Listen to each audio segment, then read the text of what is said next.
節目由伊力神、宣視國際同華埠歷史文化協會贊助播出。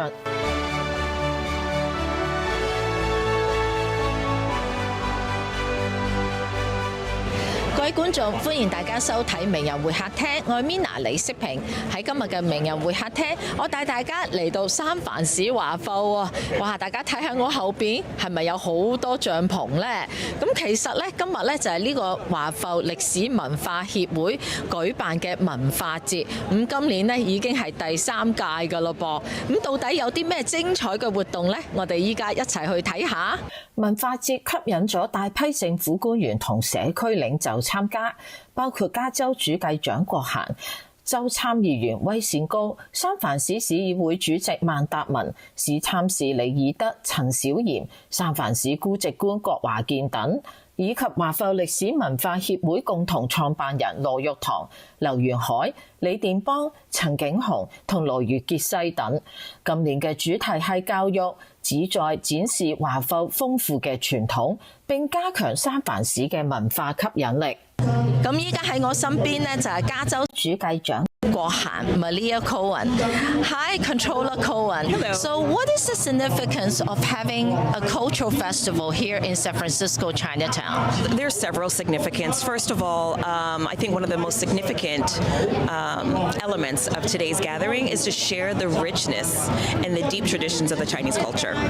Outside of China, right here in San Francisco has historically had an outstanding Chinese community for decades. And as the state controller, I pay attention to the finances. My goal is to make sure that Chinatown continues to thrive and that it is a place where not only are there cultural exchanges, but commerce is also happening. This is one of the most important cultures in San Francisco, an old, long-standing culture. I love coming to Chinatown. I love coming to celebrate cultural events like this because it's just rich. It's fun. There's good food. There's vendors. There's music. We pay respects to the ancestors. I mean, it's a very good, wholesome family event. Yeah. So there are budget cuts, with the California state. So how can you make sure we continue to have this kind of cultural event? So cultural events like this are very important. I would say that the corporations and the businesses need to support community engagement like this. Also, the city of San Francisco has been a phenomenal partner with most events that happen in Chinatown, and we need to continue to do that.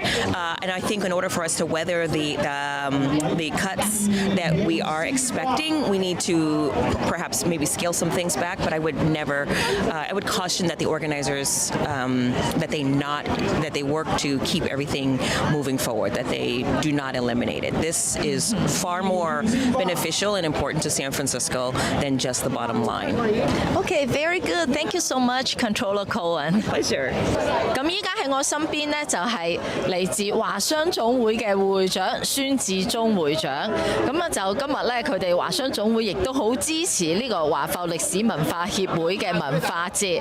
咁就麻煩你孫會長講下啦。就你哋華商總會就好支持呢個文化節啦，就點解呢？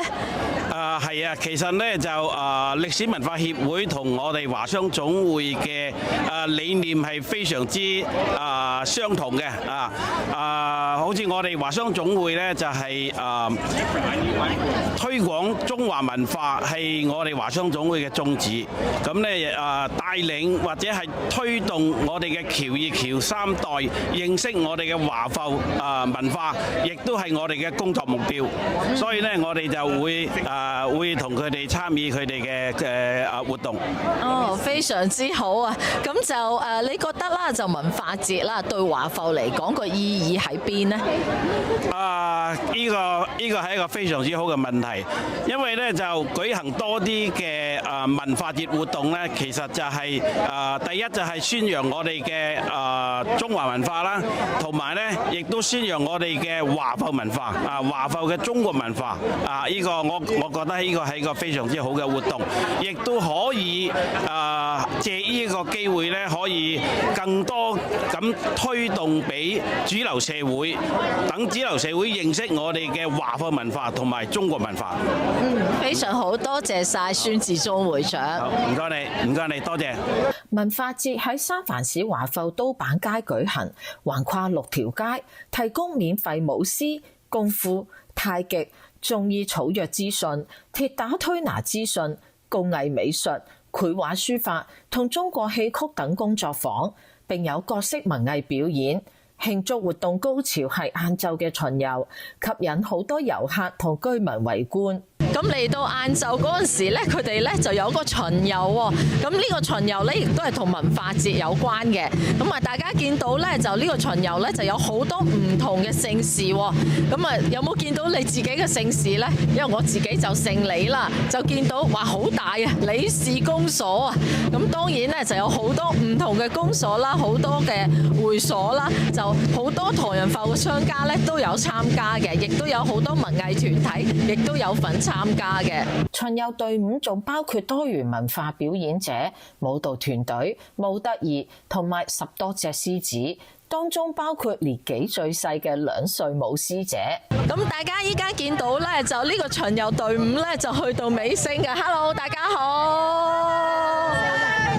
就多謝大家嚟到呢個華埠歷史文化協會嘅文化節。咁我哋依家咧喺進入一段廣告之後咧，就會採訪呢個華埠歷史文化協會嘅6位共同創辦人同埋董事嘅。我哋一間見。本節目由伊力神、宣示國際同華埠歷史文化協會贊助播出。